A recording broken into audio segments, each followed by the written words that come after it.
no blueprint, no business plan. I had no idea what I was doing. I was just thinking, these weird people, they have something, and we should connect that because that will solve something. Our guest today is Perry Knoppert, the founder of the Octopus Movement, which embodies resilience and the power of nonlinear thinking to solve complex global challenges. His journey from homelessness to leading a global movement reflects a deep belief in the potential of unconventional minds. Welcome to the show, Perry.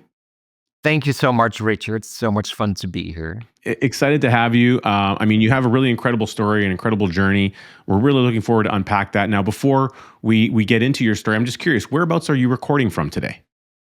I'm in the Netherlands. I'm in the southern part of the Netherlands, close to Eindhoven, and we have one of the most amazing companies here in the Netherlands, in Eindhoven. It's ASML, and it's one of the biggest companies in the world, manufacturing awesome machines to create computer chips. It's incredible. It's a wonderful organization, company.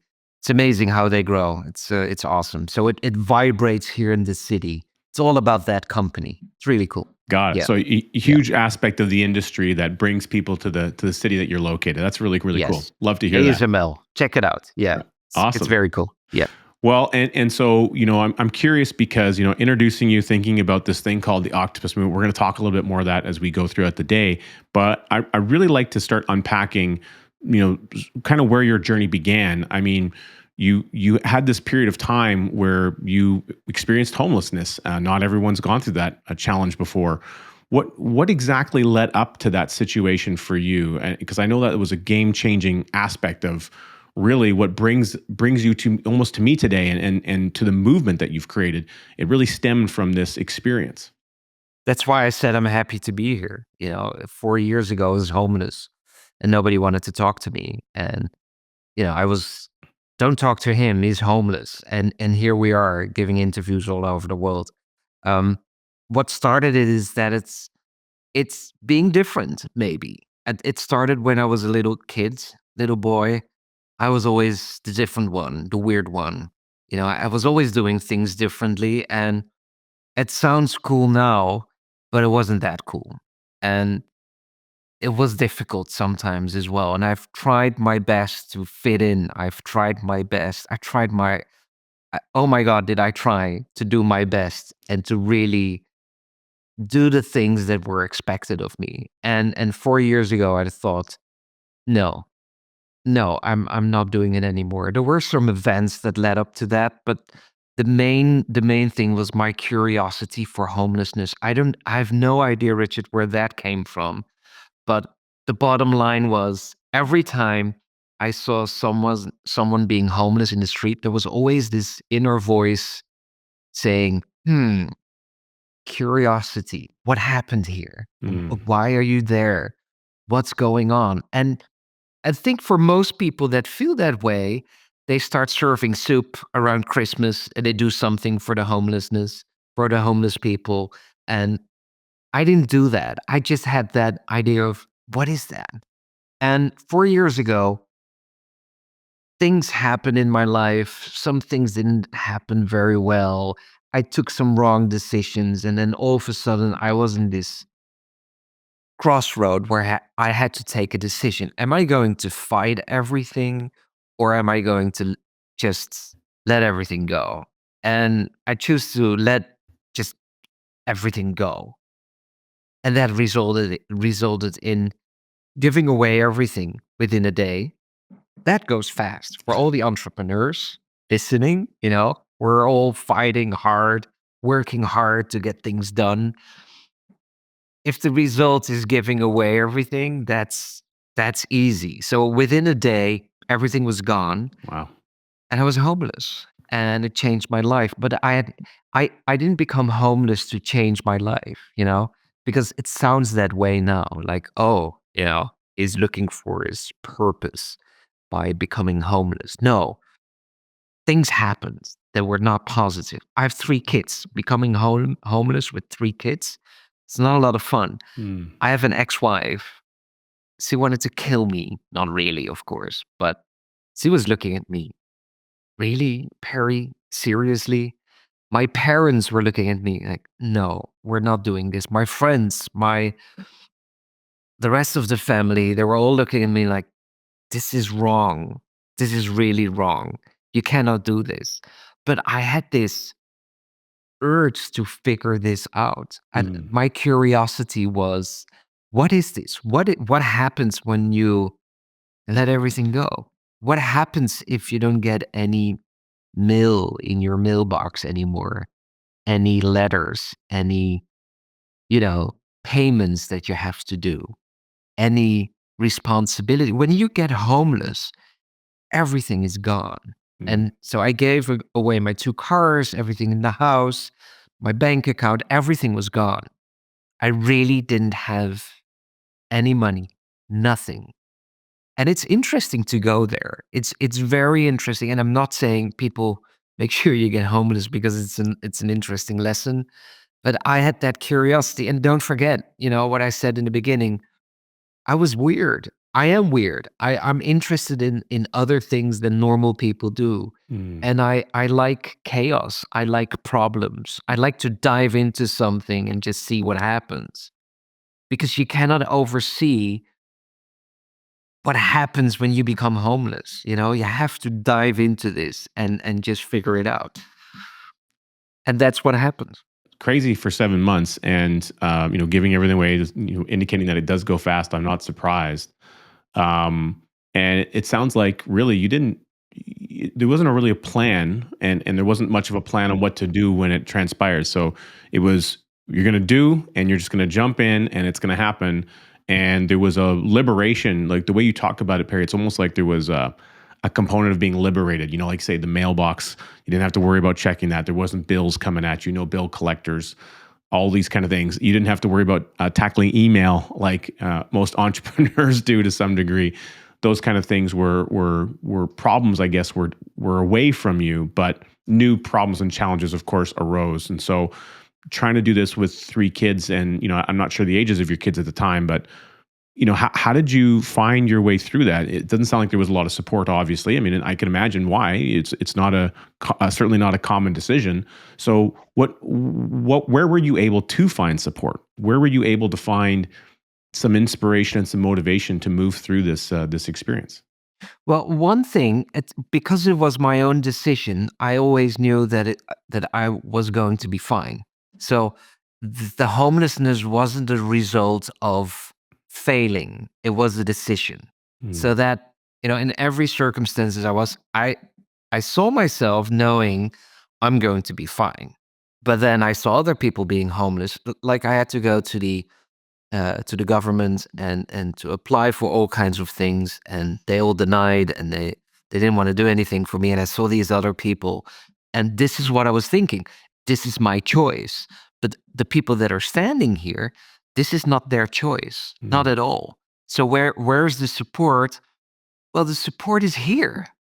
The support is inside of you, and maybe it sounds a bit woo woo, but the duality, the beauty of disconnecting of everything, that it removes the duality almost, mm, right? Because we always look at things and we create a comparison, especially as an entrepreneur. Oh, that entrepreneur is doing better, or that product is cooler than mine. You're, you're that duality is constantly there. I need more clients. I need more money.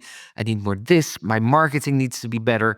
There is that constant duality of everything, and when you remove everything, it's gone.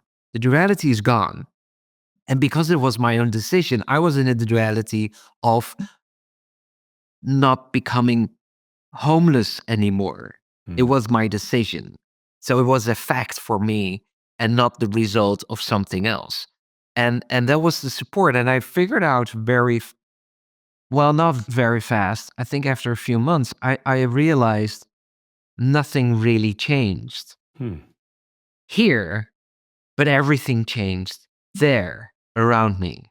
So I would go to the government to apply for something, and they really looked at me like a pariah, like a horrible person, worth zero, nothing. mm, And I applied for a temporary address so I can receive mail there. And they denied. And I know in the Netherlands that was against the law to do that. So I addressed her about that. Not being a smarty person, but just these are the facts. And she looked at me and she called security and they removed me. You're worth nothing because you're homeless. But inside, nothing really changes. And and that really triggered me. That Mm, was although there was a lot of hardship because I couldn't see the kids. My ex-wife was stopping me from seeing the kids because she didn't want my kids to see what was going on with me. So I cried a lot during the night because I really missed my kids. mm, And I thought that was horrible. But there was this other part of me knowing I need to do this.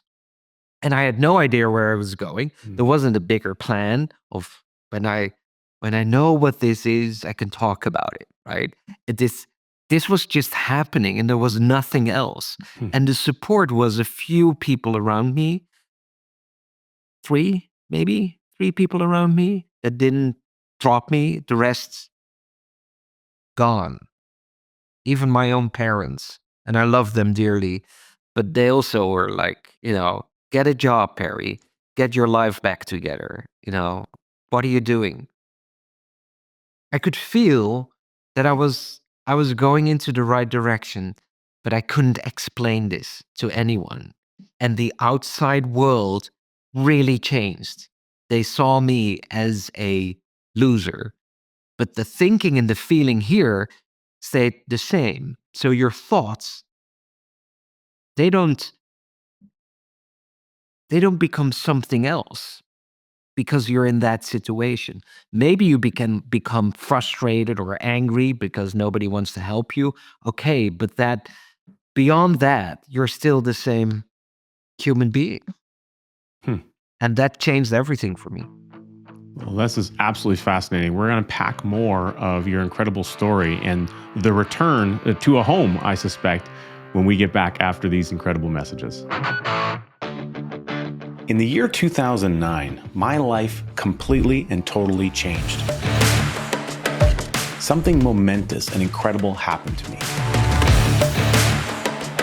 That thing was this incredible book, Becoming Your Own Banker. It was written by my mentor, an amazing friend of mine, R. Nelson Nash. It completely revolutionized and changed my entire life. You can learn all about it by registering for a free on-demand webinar at learnibc.com. Take the initiative, you won't regret it. We are back with Perry Knoppert talking about his incredible journey and going through an experience of being homeless and really satisfying a curiosity that he just couldn't shake for some reason. Now, Perry, during the break, we talked a little bit about having this capacity and this realization almost of unmasking oneself and having an opportunity finally for the first time in your life to just actually be you and be yourself, that you didn't not trying to put on a face for someone else. Can you expand on that a little bit more and for our viewers? Yeah. Yeah. There were no expectations. The only expectations that were there was judging me. It's when people look at you, they look at you with their knowledge. So they look at a homeless person and they register that in their thinking, like, or he's addicted, or he's in trouble, or is mental disease, or you get these labels immediately. I'm sharing this because this triggered me so much. I have labels, different labels. I have neurodiversity, I have dyslexia, ADHD, and I'm on the spectrum with autism, and that's by weirdness, right? And having dyslexia, for instance, when you're not good in reading and writing, and at school you're making these mistakes constantly, your teachers are addressing that every time. So Mm, since I was a little kid, the red pencil was there always. Every time I got something back, there was red pencil all over it because with my dyslexia, I was making mistakes, and they're mm, real mistakes, of course, but it didn't mean that I was not able to learn or not to understand. But if I would write something down, I would make mistakes. So I really thought I wasn't very clever, if Mm, that's constantly coming back. So what do? You create a mask mm, and you pretend to be someone else. And I think the homelessness was for me, without knowing that in advance, that was the big thing in my life, to remove everything, mm, including the mask, because there were no expectations. What do you expect from a homeless person? Nothing. That's the beauty of it. You don't expect anything. Maybe not to be showered or stinky or smelly or maybe an alcoholic, but there are not a lot of expectations. So I could remove my mask and I could really start looking at myself. And I remember this so well. I was standing in the living room of a girlfriend of mine, and I was saying to her, you know, I think I understand it now. I get it. And she said, "What do you get? Tell me, exciting, cool. Tell me more." I said, I can't explain it, but it's crystal clear." And she said, "That's really weird, Perry." I said, "Well, you haven't seen anything yet. This is," but I could feel that something clicked. And that something clicked for me was, I have a nonlinear brain and I live in a linear world. And I've tried my best to be as linear as possible. mm, And guess what? I'm not. Otherwise, you also don't decide to become homeless. So, in these 7 months, what a lot of things can happen in 7 months, right?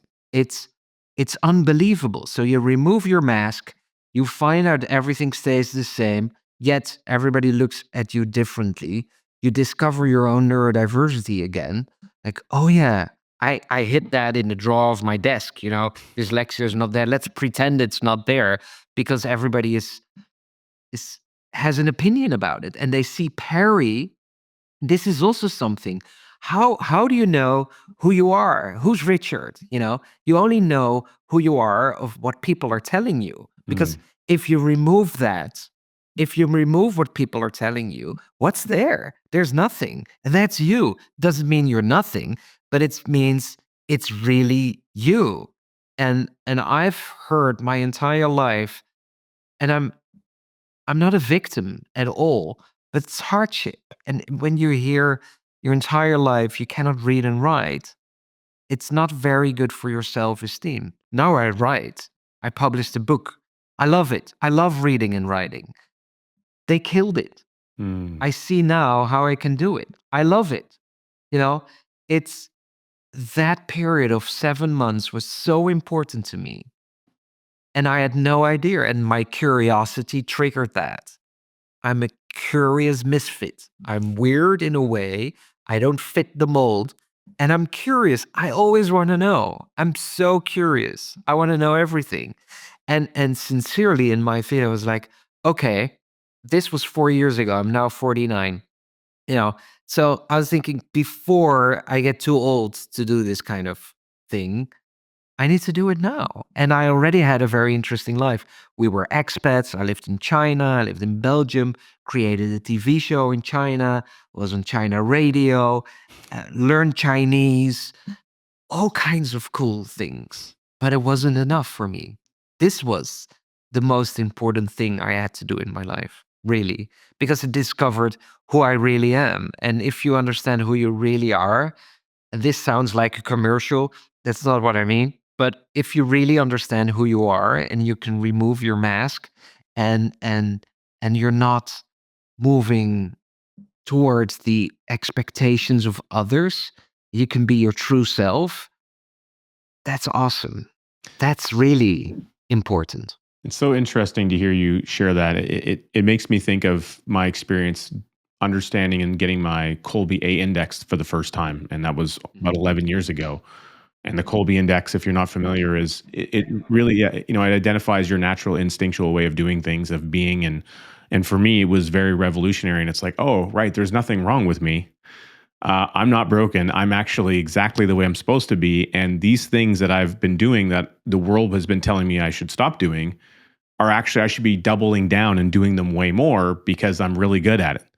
And if I just put my energy on that, like, I can amplify my capacity, my ability, my energy. It just was really liberating for me to know how my natural instinctual gifts can provide value not just to myself but to others, and not shy away from them, but to actually put more attention on them.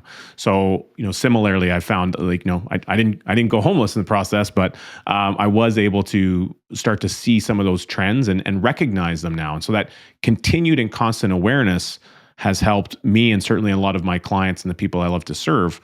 What I'm curious about, in this process, once you started to get to some measure of discovery, there was like kind of some aha moments that took place here for you. How far was it, or how long was it before you started to, I guess, ramp yourself back up and move out? When was the decision to kind of transition? Okay, I'm no longer going to be homeless. I'm now going to move forward with something. How did that start to materialize? I never did that. Oh. I need to explain that. I'm not homeless anymore, but I didn't want to leave that place. I didn't want to leave the freedom of where I was.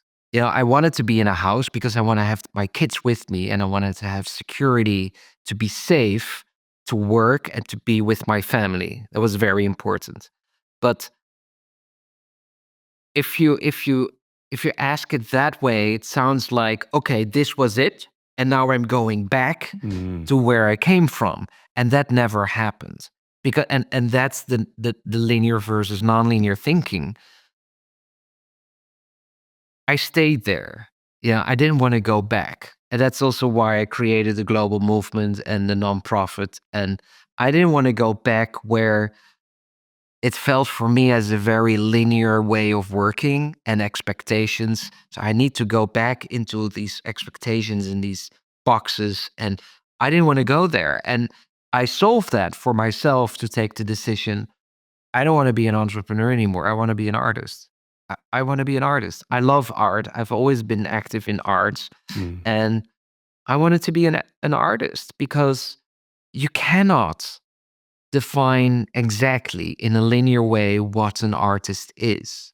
And I thought this is the best space where I could be, is to become an artist, because there are no it's the same space almost as the homelessness.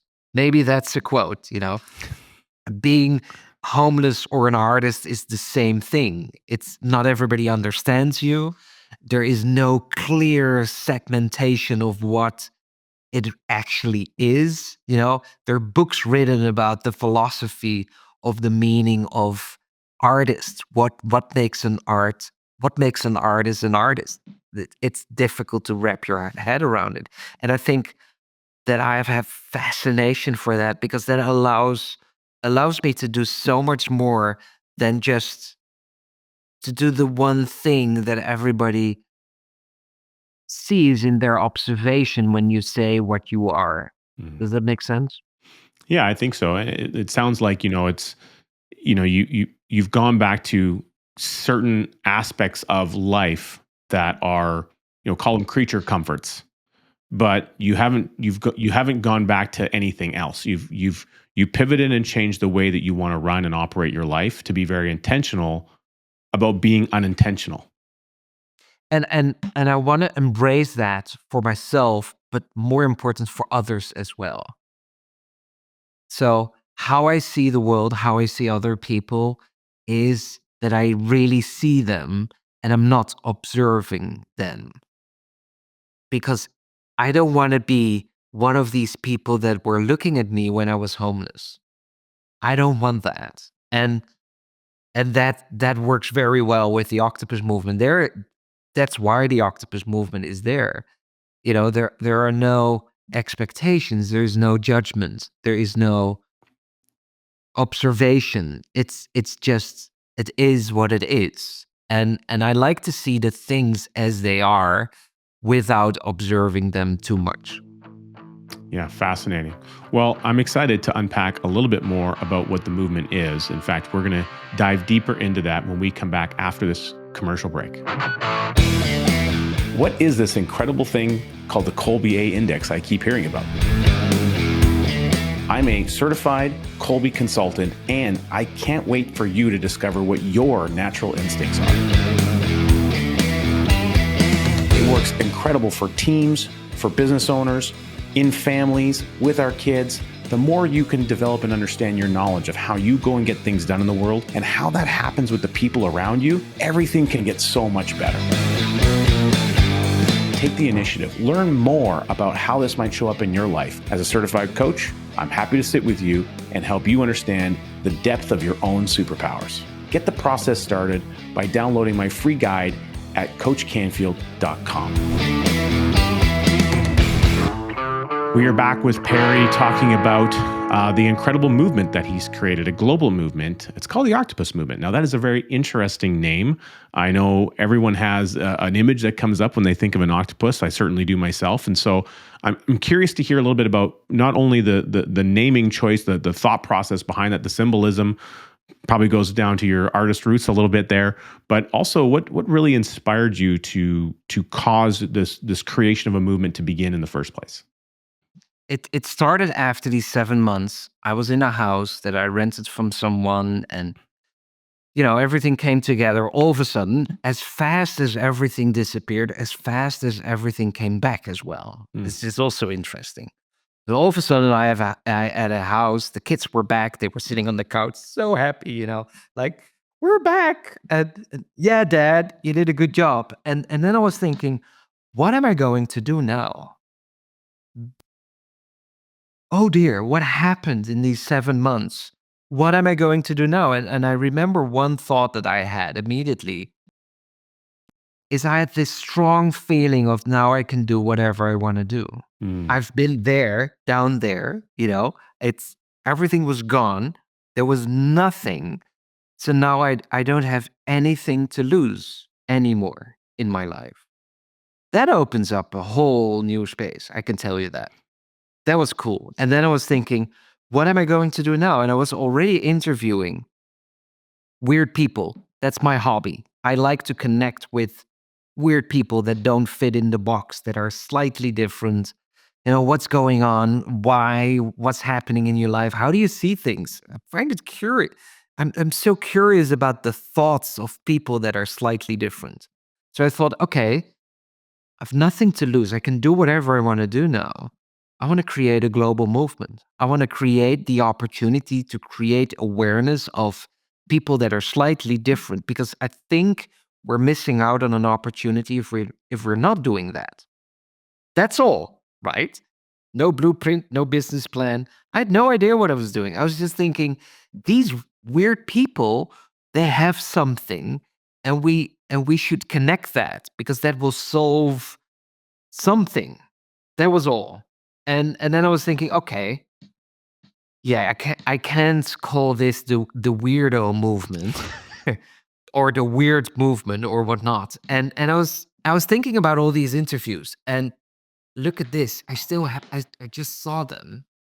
So I was interviewing people, and I wrote all these cards. I still have all these cards with all these conversations, and wrote down the names, what's happening. And I was looking at these cards, and I thought they're all curious misfits. All of them.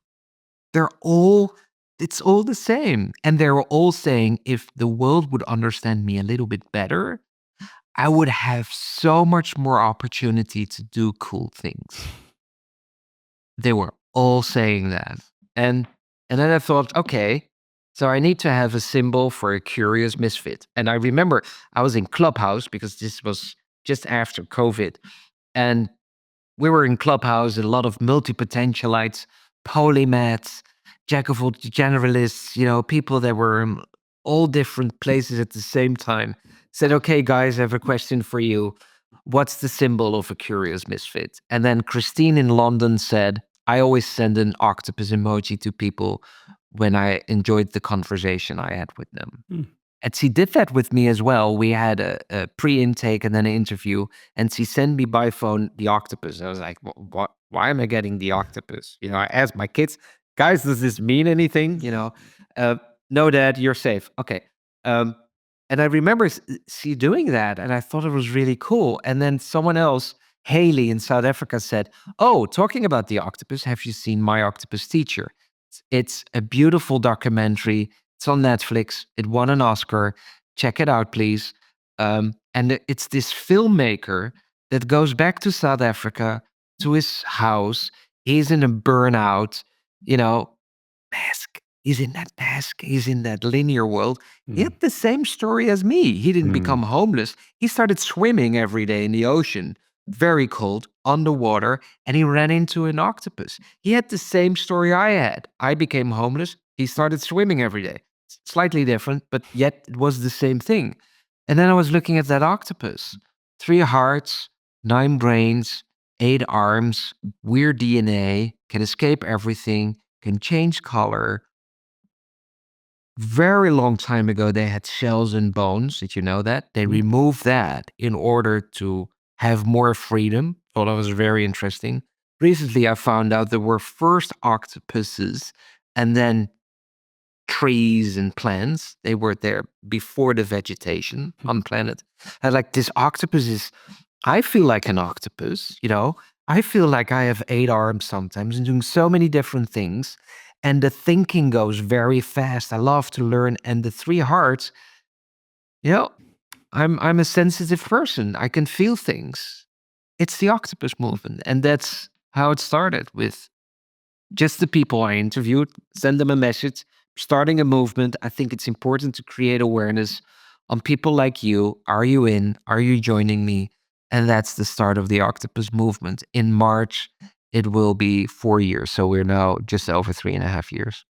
Amazing. And so, talk to us a little bit about the linear versus the nonlinear thinking world. And, I think everyone has a pretty good idea what the linear world is, but maybe not anyone has the same context of what the nonlinear person stuck in that world is.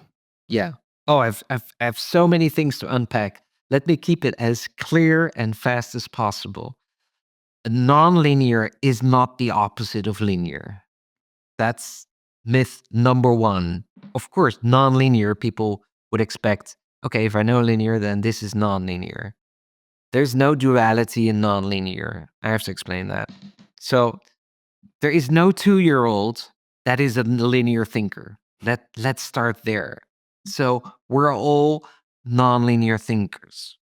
That's how we're born. And we live in a linear world where we have systems, where we organize things, which is very good. I'm not against linear thinking. Don't get me wrong, I'm not. But everything around us is organized in that system of linearity. Our brain is trained to do that as well. But if you have neurodiversity or you're slightly different, then you have heard constantly in your life that you're doing something wrong. Mm. Sorry. The result for that is that you go into your own mental state and you are asking, what's wrong with me? Mm. Research have shown that people that are questioning their own mental state and they're curious about their own mental state develop the possibility to allow chaos in their life. So a linear thinker is not very accustomed to looking at their own mental state and like to control everything. They want to know what's happening next week, next month. Let's create a system so we're sure that repeats itself and we're in control of everything. Mhm. That's a very good thing because that's how we achieve our results, right? That's also how we manage an organization. We do that in a linear way. I get that. Nonlinear thinking for me is allowing the chaos. Nonlinear thinking for me is the beauty between thoughts. That I need to explain. Everybody has thoughts. Most of the thoughts are conditioned and are in a linear way. Um, Someone also said, I forgot his name, that 98% of our thoughts are the same every day. So if you go with your management team to a creative session on Friday afternoon because you have to design something else or you have to create a solution, forget about it because these guys are thinking the same thing every day. For 98%, you're not gonna make it with them. That's linear thinking. So nonlinear thinking is the beauty between thoughts. Nonlinear thinking is not thinking. It's allowing the chaos to be there. It's It's looking at a flower without seeing that it's a flower. Looking at a flower without giving it the label red, rose, scent, and these kind of things. So people that are a bit different are more towards nonlinear thinking than people that are very much in control and have everything very well organized. That's why a lot of creative people in the creative industry are very nonlinear. Mm. They thrive in the beauty between thoughts because that's where the creativity lies. That makes sense, right? The creativity is not in the structure of thinking. It doesn't work that way. And that's a nonlinear thinker. And this is very important for me because sometimes people ask me, have you created a neurodiversity movement? No, because this is not about neurodiversity. This is about nonlinear thinking. This is about all of us, right? We're all nonlinear thinkers. Everybody has space between their thinking.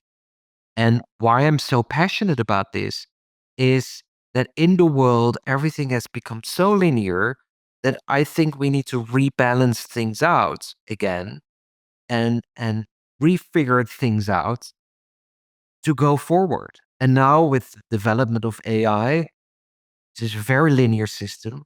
This is very intelligent, very interesting. And I find AI very interesting in combination with human intelligence. These two things can work very well together.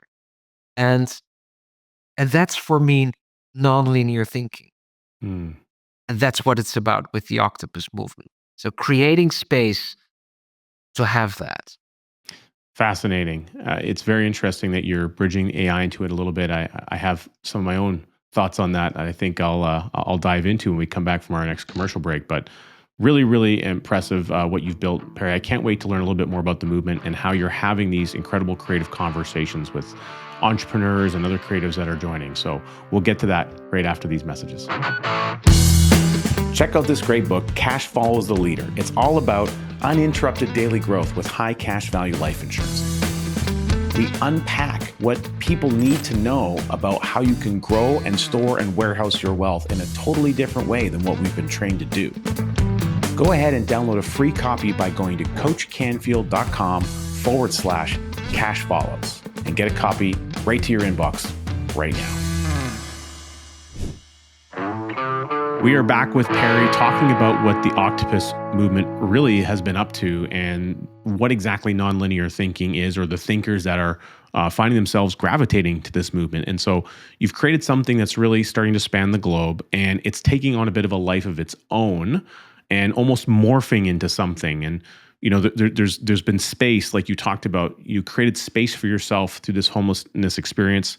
And now you're creating space for others who are of these non-linear thinking minded individuals to get together almost and have meetings and discussions. And it's starting to create a degree of focus almost of its own nature. It's like it's developing, like I say, a life of its own towards trying to solve and put that thinking on global issues, global problems. How can we make an impact by using these creative thought processes to think differently about a way to solution some of these larger problems? Am I on track there? Yeah, we need different thinking, that's for sure. Today, in today's world, we need different thinking to move forward. And when I started the Octopus Movement, someone said to me, "Oh, you're creating a global community of nonlinear thinkers," and I thought this doesn't resonate with me. Community is I love language. Community wasn't the word I was looking for. It's um, again, there's duality in the word community because when you're in a community, it also means that you can be outside of the community, Mm. and that's not what I wanted. And so I was thinking and being in the space between thoughts and just let it go and try to solve this problem for myself. And I was watching a documentary of Paul Stamets about fungi. Love that. And he was talking about the mycelium. And I jumped up off the couch. It's like, this is it. We've created the human mycelium rather than a community. Mm. What I want to say with that is you know, when I talk about the human mycelium, it's there. We're not creating anything. So the connection between humans is there. And for those that are listening, mycelium, what is that? It's the network underground that connects everything together, trees together, and they help each other. And there is fungi, and there is um, uh, nutrition and sharing and developing, and that's how the forest stays healthy. Mm. And I think the human mycelium is also the place to look at to keep humanity healthy. And we're not, you know, we're not healthy at all, in my opinion. And we are, but there's so much mental health issues in the world, and there's conflict, there's stress, there's just so much going on. And and that's the human mycelium of the octopus movement. We're making these connections step by step, person by person, and working together, that network comes into action. And what we've created with this network is a think tank. I remember the first year I was thinking, I'm creating a think tank. I'm bringing in all these nonlinear thinkers. Let's solve some things. I had no clue what I was doing. And it was a lot of fun, and it was cozy and nice. Nothing happened. Mm. And I had to rethink, and I had to bring linear thinking. I had to bring a design of linear thinking into the space of nonlinear thinkers and work together. And I've created a new system in a simplified, faster design thinking method specifically for nonlinear thinkers. And it resulted in, give us 50 minutes with 40 nonlinear thinkers from all over the world, and we solve everything. It goes so fast. I use a digital whiteboard. I play music. I have questions. I explain what's going on. People are on a time pressure to answer the questions. It's a lot of fun. And within 50 minutes, we have like 400 ideas to solve something. And sometimes when I'm in a meeting, I'm invited to come into a meeting of a company and sit there. And I keep thinking, give me that hour, and we would have solved it already instead of talking and talking about it in that linear system. So our think tank within the octopus movement is so important to us. We always say we're global human mycelium of nonlinear thinkers solving the unsolvable for a sustainable future. Now, solving the unsolvable is, I think, hilarious because something can only be unsolvable from a linear perspective, and we're a bunch of nonlinear thinkers. So, of course, everything is solvable in the space of nonlinear thinking. Um, that's what we do. And this is, you were talking about that I've created space for nonlinear thinkers, but I've created space for people, but I've also created space for the world where we want to solve some of the big issues. Of course, homelessness, but also hunger, climate change, education, well being, and leadership. We're addressing these 6 areas where I think that the people that don't fit in the box can make a difference there. So we're doing it both. We're doing it for the people to create a space where they can be themselves and where they can thrive and learn. Mm. We're not selling any courses. We're not selling anything. We're a nonprofit. We're bringing everything together. We're having fun, and we're developing everything. And on the other hand, we're also doing something for the world. We're creating white papers in how do we solve the hunger in the world. And now I'm very proud to say this. It all started with bringing the nonlinear thinkers together in one space. Now we're also working with classrooms. So we're bringing kids into the equation Mm. as well. Kids from 3 to 8, 9 years old go into a special space that we partner with a startup in Silicon Valley, where we've created this beautiful solution where these brilliant young minds can go nuts. NASA did research in the space during the space race. They were looking for the most brilliant, creative brains, minds, and they figured out that 98% from the 3 to 5 year olds were creatively brilliant, and only 2% of the adults with an average age of 31 were creatively brilliant. So I thought, it's nice that we have nonlinear thinkers, but we need to have the real nonlinear thinkers, and those are the kids. And we're now working on a special program for teenagers with virtual reality and bringing them together in think tanks. That's what's happening in the Octopus movement. And we do that for ourselves, for the world, and we do that for organizations, education. When there's a problem, bring it to us. We're now working for NASA. They had a few questions, so I'm very proud to say that we have a partnership with them and that we're working together. Um, this is what it was about for me. I started with, we're missing out on an opportunity if we don't see the people that don't fit perfectly in the box. Mhm. It worked. It's the case. These people they have brilliant ideas, and we're connecting this all together. And now we're also bringing a new app into the market next week. Um, is Tell Tom, and Tell Tom is an app where people can complain about anything, and we're connecting the complaints about life into the think tanks that we're already doing, because I think the complaint is maybe more interesting than the idea. The idea is just a thought. It's just, you know, time. Wherein the frustration is now and is an actual fact. And I think there lies a very interesting opportunity there to see within all the frustration where the results are, where the solutions are.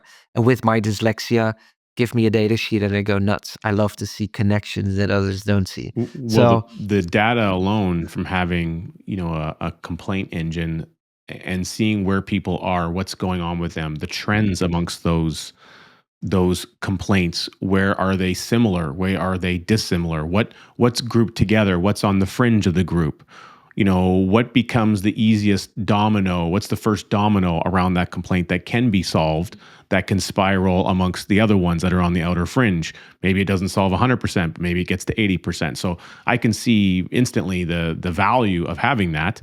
And people do seem to love to complain. Not that I want to incentivize them to do it, but they're going to do it anyway. So if you can you capture can that do raw it now. data, It's fine. you Bring you it on, you have right? you have all these problems, and now you have people who have a dedication and a mindset in a group environment. They don't even know what problem is they're coming to look at yet, but you've got, doesn't matter, pick one from the board. Which one do we want to grab?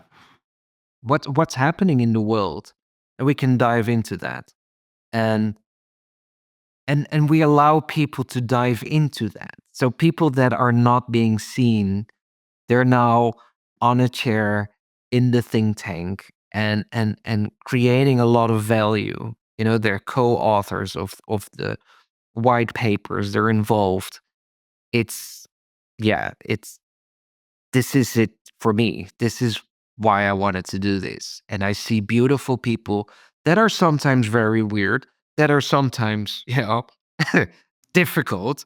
Um, but that's the beauty. That's what I've learned in being homeless is I'm not looking at them that way. I'm not. I can only see them as how fascinating. What are you thinking? And what other thoughts do you have?